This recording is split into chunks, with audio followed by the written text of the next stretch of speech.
Russia's war in Ukraine is the most devastating conflict since 1945 in Europe. While many in the West see the war as one imposed by Russian President Vladimir Putin, Putin has said that NATO's decision to admit Ukraine in 2008 threatened Russia's existence. Because of that, Russia has been forced to take this decision. Many others believe that the West's failure to properly support and cooperate with Russia after the end of the Cold War and the collapse of the Soviet Union is a major reason behind the current state of affairs. But the Russia-Ukraine war will continue for the next few years. Do we understand the real reason for the origin of this war? Viewers, World War I took place a century ago. Historians still write books about what caused the war. Did a Serbian terrorist kill an Austrian leader in 1914? Or did it happen because of the powerful Germany to challenge Britain? Or was it related to the growing nationalism across Europe? The answer is, all of the above reasons, plus more. But it wasn't until the actual war began in August 1914 that World War became inevitable. To understand the causes we need to understand deep causes, intermediate causes and immediate causes. To make this easier to understand, consider lighting a fire.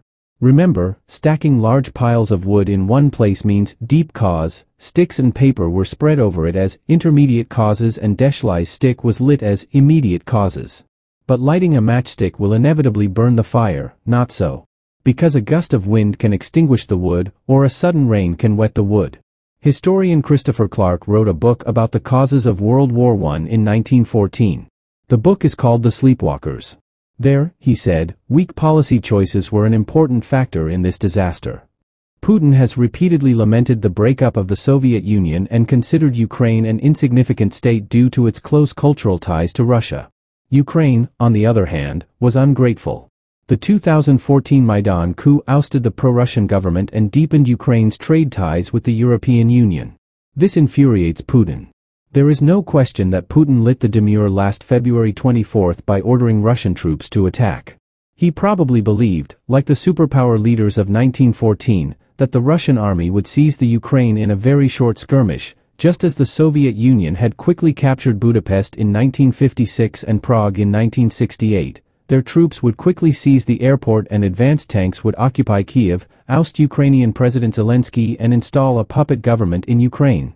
Putin told the Russian people he was conducting a special military operation to denazi Ukraine and prevent NATO from expanding to Russia's borders. But how big a mistake it was, according to him, was understood within a few days. As we learn from Putin's own writings and from biographers as diverse as Philip Short, the intermediate factor was his refusal to see Ukraine as a legitimate state. Putin wanted to restore his Russian world and invaded Ukraine. The deep reason behind all this was the post-Cold War situation. In the early stages of the end of the Cold War, both Russia and the West hoped that the collapse of the Soviet Union would lead to the rise of democracy in Russia and allow for a market economy. In the early years, Clinton and Yeltsin made efforts to develop good relations. But when the United States gave loans and economic aid to the government of Russian Prime Minister Yegor Gaidar, Russians said they expected more. A sense of deprivation gripped the people of Russia. Capitalizing on that sense, Putin became nationalistic and developed an anti-Western image. This war can also be seen as a consequence of that. But none of this can be seen as a reason to make the Ukraine war inevitable.